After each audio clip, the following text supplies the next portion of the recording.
And I was asked to tell you about my experiences being the crisis manager, the flu commissioner for Belgium, and highlighting the communication aspects there. And then you have one opportunity to do it right. I mean, day one is so important. In day one, you start your communication with the press, with the people, and you have to do it right. I mean, you have to go for one voice, one message. In Belgium, they chose to appoint a non-politician to do that. I mean, I have no party affiliations, and that makes things a little bit, at that time at least, a little bit easier, because you're not attacked politically, majority, minority.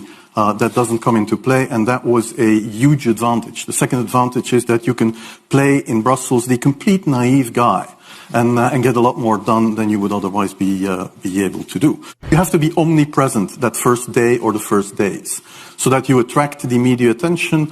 You make an agreement with them that you will tell them all, and if they call, you will pick up the phone. When you do that, then you can profit from these early days to get complete carpet coverage of the field, and they're not going to search for alternative voices there. And if you do that, that makes things a lot easier. And then you have to say, okay, well, we will have H1N1 deaths. Of course, that would be unavoidable. I used there Sir Donaldson's quote, where he said that in the UK, by the peak of the epidemic, 40 people would die per day at the end of the summer.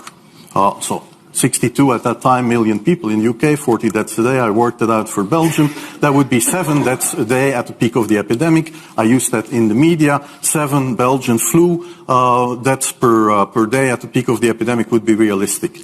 That is true in every year, even interpandemically. That is very, very conservative. However, talking about fatalities is important, because when you say that, people say, wow, what do you mean? People die because of influenza? And then, of course, a couple of days later, you had the first H1N1 death in the country, and the scene was set and it was already talked about. And then you had to pick who is going to be vaccinated first. Huh?